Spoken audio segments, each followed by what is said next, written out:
చేస్తున్నాడు. ఎస్జే సూర్య చేసిండే villain characters లో బెస్ట్ ఇచ్చినాడు అనమాట ఎస్జే సూర్య. అండ్ ఇంకేం చెప్తాం బ్రో, మూవీలో పాజిటివ్స్ అంటే Nani acting, S J Surya acting, Jakes picture background music అయితే బాగుంది.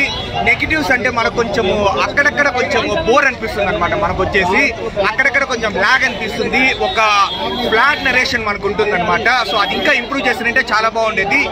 ఇప్పుడు రెగ్యులర్ కమర్షియల్ మూవీలా ఉందా different story line? Story line వచ్చేసి డిఫరెంట్. స్టోరీ లైన్ వచ్చేసి మనకు ట్రైలర్ లోనే మనకు కనబడేసింది ఏంటంటే ఆ కోపాన్ని అంతా దాచుకొని శనివారం అనేది చూపిస్తాడు అని. శనివారం వరకు, శనివారం రోజున ఆ కోపం ఉంటే అది నిజమైన కోపము, లేకపోతే కాదు అనేది ఆ లైన్ డిఫరెంట్ గానే ఉంది. కానీ స్క్రీన్ ప్లే అంతా కొంచెం కైండ్ ఆఫ్ ప్రిడిక్టబుల్ గా ఉందన్నమాట. నెక్స్ట్ ఏం జరుగుతుందో మనకు తెలుస్తుంది. బట్ స్టిల్ కానీ కొన్ని మంచి సీన్స్ ఉన్నాయన్నమాట. ఆ సీన్స్ వల్ల నాకైతే ఓకే, బయటకు వచ్చిన తర్వాత సాటిస్ఫాక్షన్ బాగానే ఉందని నాకు అనిపించింది. Lot better than mister Bachchan కావచ్చు, డబుల్ ఇస్మెంట్ కావచ్చు, ఆ రెండింటికంటే చాలా బెటర్. ఇప్పుడు దసరా మూవీ చూసాం కదా నాని నుంచి. మరి దసరా హాయినానా జెర్సీ అంత అయితే లేదు, వాటిలో ఒక 70% ఉంటుంది. నాని పర్ఫార్మెన్స్ ప్రతి మూవీ బాగిస్తాడు. బట్ ఈ మూవీ చూసి బయట వచ్చుకున్న తర్వాత మనం ఫస్ట్ మాట్లాడుకునేది ఎస్జే సూర్య పర్ఫార్మెన్స్ అనమాట.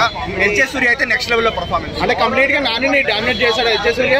లేదు, నాని స్క్రీన్ ప్రెసెన్స్ బాగుంది, ఎస్జే సూర్య స్క్రీన్ ప్రెసెన్స్ బాగుంది. ఇట్స్ లైక్ మనం నానికి 10 కి 9 ఇస్తే ఎస్జే సూర్యకి 9.5 ఇవ్వచ్చు పర్ఫార్మెన్స్ విషయం. ఓవరాల్ మూవీ గురించి ఏం చెప్తారు? ఒక above average movie, but still కానీ కొన్ని సీన్స్ కోసం మనం హ్యాపీగా వచ్చి చూడొచ్చు. అంటే నాని నుంచి ఇలాంటి మూవీ ఎక్స్పెక్ట్ చేయలేదు మీరు?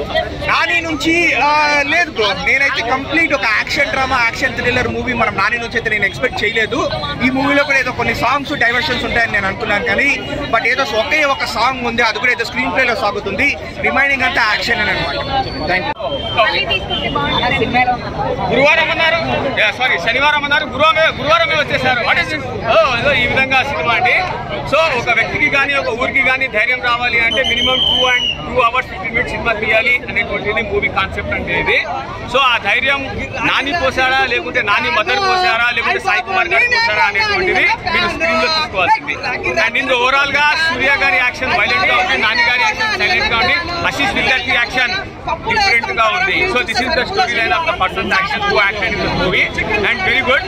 అండ్ మూవీలో ఒక బ్లెండర్ మిస్టేక్ ఏం తెలుసా, ఫైట్ లో రోప్ కట్టుకుంటాడు, అది నల్ల రోప్ తెల్లగైపోతుంది, అదే రోప్ కాలుతుంది కదా, ఫైట్ అయిపోయిన తర్వాత కాలదు, అట్లే ఉంటుంది. అదేమో మరి స్టీల్ లో మళ్ళీ తెలియలేదు. సో ఇది ఒక మిస్టేక్ అండి మూవీలో కండక్ట్ చేసింది. అండ్ హీరోయిన్ పాత్ర వదిలేస్తే ఓవరాల్ గా హీరోకి బేస్ చేస్తే రాశారు, హీరో అండ్ విలన్ కి బేస్ చేస్తే స్ట్రాంగ్ గా రాశారు పాత్రని. అండ్ ఇది కూడా అన్నదమ్ముల మధ్య గొడవ ఉంటే ఏదో ఒక సిచ్యువేషన్ చూసి కలిసిపోయింది సినిమా. అదే దాంట్లో క్లైమాక్స్ అనేటువంటిది అదే.